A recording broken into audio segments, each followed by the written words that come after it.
Hello friend, welcome to my YouTube channel. तो friend, आज की इस वीडियो में आप सभी को बताने वाला हूं जो कि क्लास 12 बायोलॉजी 2025 बोर्ड एग्जाम के लिए जो कि 55 महत्वपूर्ण टॉपिक बताने वाला हूं, जो कि आपके 3 मार्च के लिए काफी इंपॉर्टेंट होने वाला है। तो यहाँ जो कि आपका पहला चैप्टर दिया गया है जो कि बायोलॉजी का, और पहले चैप्टर में यानी कि कौन कौन से टॉपिक काफी इंपॉर्टेंट है आपके बोर्ड एग्जाम के लिए।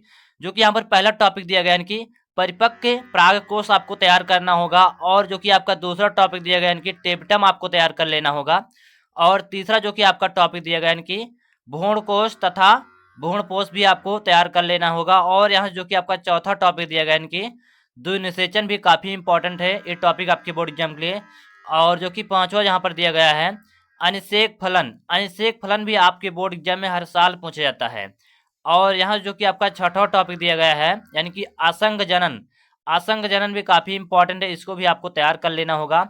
और यहाँ जो कि आपका सातवां टॉपिक दिया गया है कि बहुभ्रूणता। बहुभ्रूणता भी आपको तैयार कर लेना होगा, ये भी काफी इंपॉर्टेंट है और आपके बोर्ड एग्जाम में 3 नंबर के पूछे जाते हैं। और यहाँ जो कि आपका आठवां टॉपिक दिया गया है यानी कि पर परागण। पर परागण में यानी कि लाभ पूछता है और हानि पूछता है, तो ये काफी इंपॉर्टेंट है, यानी कि 5 नंबर में पूछता है आपके बोर्ड एग्जाम में। अब यहाँ जो कि आपका दूसरा चैप्टर दिया गया है यानी कि मानव जनन। यानी कि मानव जनन चैप्टर में यानी कि कौन कौन से टॉपिक काफी इंपॉर्टेंट है, जो कि पहला दिया गया है मानव शुक्राणु। यानी कि मानव शुक्राणु का यानी कि आपको चित्र बनाना होगा। और जो कि आपका दूसरा क्वेश्चन दिया गया है यानी कि मानव के स्त्री जननांग तंत्र का भी आपको चित्र बनाना होगा। और यहाँ जो कि आपका तीसरा दिया गया है यानी कि अंड जनन क्या है। यानी कि अंड जनन क्या है, इसके बारे में आपको लिखना होगा। और जो कि आपका चौथा टॉपिक दिया गया यानी कि शुक्राणु जनन। शुक्राणु जनन के बारे में भी आपको लिखना होगा, ये भी यानी कि आपके बोर्ड एग्जाम में 3 या 2 नंबर पूछे जाते हैं। और यहाँ जो कि आपका यानी कि पांचवा दिया गया है मनुष्य के नर जनन तंत्र का आपको जो कि वर्णन करना होगा, और ये आपके बोर्ड एग्जाम में जो कि 5 नंबर पूछे जाते हैं। और आपको जो कि छठा टॉपिक दिया गया यानी कि मनुष्य के माता जनन तंत्र का यानी कि वर्णन करना होगा, ये भी आपके बोर्ड एग्जाम में जो कि 5 नंबर में पूछे जाते हैं। तो यहाँ जो कि आपका यानी कि दूसरा चैप्टर कंप्लीट हो गया। अब जो कि आपका तीसरे चैप्टर में यानी कि कौन कौन से टॉपिक महत्वपूर्ण है, जो कि चैप्टर का नाम क्या है, जनन स्वास्थ्य। तो जो कि आपका पहला टॉपिक दिया गया है इसमें ZIFT और MTP का यानी कि पूरा नाम लिखना होगा, और ये आपके बोर्ड एग्जाम में जो कि 1 नंबर में पूछा जाता है। आपका दूसरा टॉपिक दिया गया यानी कि जनसंख्या विस्फोट भी यानी कि निबंध पूछता है, और ये आपके बोर्ड एग्जाम में 3 नंबर का पूछा जाता है। और जो कि यहाँ से आपका तीसरा दिया गया है मनुष्य में यौन संबंधी उत्पन्न रोग आपको बताना होगा, और ये भी आपके बोर्ड एग्जाम में जो कि लॉन्ग में यानी कि 5 नंबर पूछता है। आपका जो कि चौथा चैप्टर दिया गया है वंशागति और विविधता के सिद्धांत। इसमें यानी कि कौन कौन से यानी कि टॉपिक महत्वपूर्ण है। पहला जो कि आपका दिया गया है टर्नर सिंड्रोम। यानी कि टर्नर सिंड्रोम के बारे में आपको लिखना होगा, ये भी काफ़ी इंपॉर्टेंट है आपके बोर्ड एग्जाम के लिए। और जो कि आपका दूसरा दिया गया है यानी कि लिंग निर्धारण मधुमक्खियों में आपको बताना होगा, और ये 3 नंबर पूछे जाते हैं। और जो कि आपका तीसरा दिया गया है पक्षियों में लिंग निर्धारण, ये भी 3 नंबर पूछे जाते हैं आपके बोर्ड एग्जाम में। और जो कि आपका यानी कि चौथा दिया गया है डाउन सिंड्रोम, इसको भी आपको तैयार कर लेना होगा। और जो कि आपका पांचवा दिया गया है अपूर्ण प्रभाविता, इसको भी आपको तैयार कर लेना होगा, काफ़ी इंपॉर्टेंट ये भी है आपके बोर्ड एग्जाम के लिए।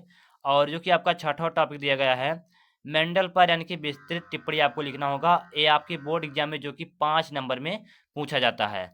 आपका जो कि सातवां टॉपिक दिया गया है यानी कि मानव में लिंग निर्धारण, इसको भी आपको तैयार कर लेना होगा, ये भी काफ़ी इंपॉर्टेंट है, और ये भी आपके बोर्ड एग्जाम में यानी कि 3 से या 5 नंबर में क्वेश्चन पूछता है आपके बोर्ड एग्जाम में। आपका जो कि पांचवा चैप्टर दिया गया है वंशागति का आणविक आधार। यानी कि इस चैप्टर में यानी कि कौन कौन से टॉपिक काफ़ी इंपॉर्टेंट है। पहला जो कि आपका दिया गया है जीन की परिभाषा, इस पर यानी कि आपको परिभाषा लिखना होगा, 1 या 3 नंबर में क्वेश्चन पूछा जाता है।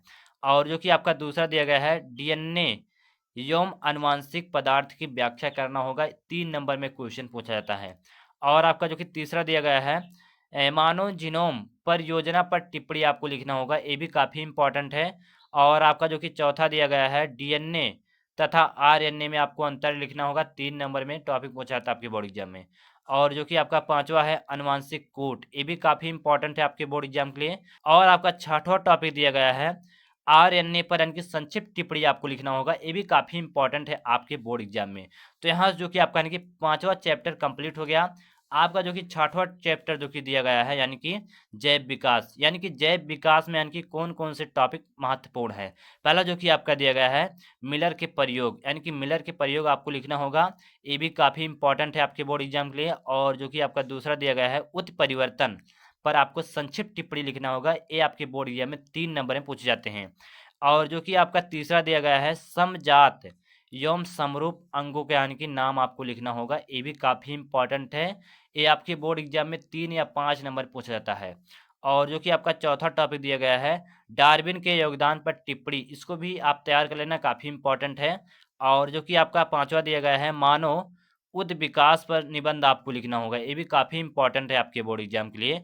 और जो कि आपका छठवां दिया गया है पृथ्वी पर जीवन की उत्पत्ति टिप्पणी आपको लिखना होगा। और ये आपके बोर्ड एग्जाम में 5 नंबर का पूछा जाता है।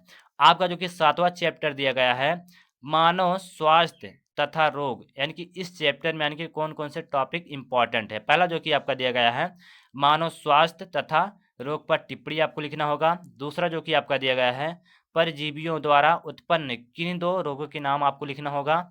और जो कि आपका तीसरा दिया गया है सहज और उपार्जित प्रतिरक्षा, इस पे भी आपको यानी कि लिखना होगा। काफ़ी इंपॉर्टेंट एक क्वेश्चन है आपकी बोर्ड एग्जाम के लिए। आपका जो कि यहाँ पर चौथा टॉपिक दिया गया यानी कि सक्रिय और निष्क्रिय प्रतिरक्षा में आपको अंतर लिखना होगा। ये भी काफ़ी इंपॉर्टेंट है, 3 नंबर में पूछा जाता है आपके बोर्ड एग्जाम में।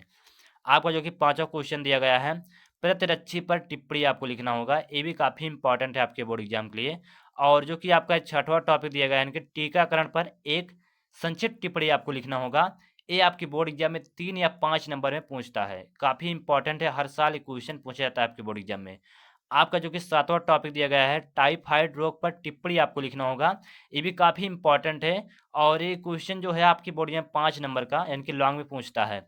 और जो कि आपका आठवां है मलेरिया तथा नियंत्रण पर टिप्पणी लिखना होगा। ये भी काफ़ी इंपॉर्टेंट है, ये भी 5 नंबर में पूछता है आपके बोर्ड एग्जाम में। आपका जो कि आठवां चैप्टर दिया गया है मानव कल्याण में सूक्ष्म जीव, यानी कि इस चैप्टर में यानी कि कौन कौन से टॉपिक इंपॉर्टेंट है। पहला जो कि आपका दिया गया है बायोगैस क्या है। और दूसरा टॉपिक आपका दिया गया है जैव विकास खाद्य पे आपको टिप्पणी लिखना होगा। तीसरा जो कि आपका है मानव कल्याण में सूक्ष्म जीवों। और जो कि आपका चौथा दिया गया है वाहित मल उपचार पर टिप्पणी आपको लिखना होगा। यानी कि ये चारों टॉपिक काफ़ी इंपॉर्टेंट है आपके बोर्ड एग्जाम के लिए। तो यहाँ से जो कि आपका आठवां चैप्टर कंप्लीट हो गया। और आपका जो कि नवा चैप्टर दिया गया है यानी कि जैव प्रौद्योगिक सिद्धांत और प्रक्रम, यानी कि इस चैप्टर में यानी कि कौन कौन से यानी कि टॉपिक काफ़ी इंपॉर्टेंट है। पहला जो कि आपका दिया गया है प्रतिबंध एंजाइम, इसको आप तैयार कर लेना, ये आपके बोर्ड एग्जाम में 2 नंबर का पूछा जाता है। और दूसरा जो कि आपका दिया गया है कि प्लाज्मिड वेक्टर पर टिप्पणी आपको लिखना होगा। ये भी काफ़ी इंपॉर्टेंट है आपके बोर्ड एग्जाम के लिए। और जो कि आपका तीसरा दिया गया है कि चिकित्सा में प्रौद्योगिकी, इसको भी आपको तैयार कर लेना होगा, काफ़ी इंपॉर्टेंट है ये भी टॉपिक आपके बोर्ड एग्जाम के लिए। आपका जो कि 10वां यानी कि चैप्टर दिया गया है जैव प्रौद्योगिकी, उसके यानी कि अनुप्रयोग आपको लिखना होगा। यहाँ पर इसमें कौन कौन से चैप्टर यानी कि इंपॉर्टेंट है। पहला जो कि आपका दिया गया है बायोपाइरेसी, इसको आप तैयार कर लेना है, ये आपके बोर्ड एग्जाम में जो कि 1 या 2 नंबर पूछता है। और आपका दूसरा टॉपिक दिया गया है मानव इंसुलिन पर टिप्पणी, इसको भी आप तैयार कर लेना, 3 नंबर में क्वेश्चन पूछता है आपके बोर्ड एग्जाम में। और जो कि आपका तीसरा दिया गया है जीन चिकित्सा पर टिप्पणी, इसको भी आप तैयार कर लेना। तो यहाँ से जो कि आपका यानी कि 10वां चैप्टर कंप्लीट हो गया। और बायोलॉजी में टोटल 12 चैप्टर हैं, तो यहाँ से मैं 2 चैप्टर नहीं लिया हूँ क्योंकि समय नहीं है, इसलिए मैं आप सभी को 10 ही चैप्टर पढ़ा रहा हूँ।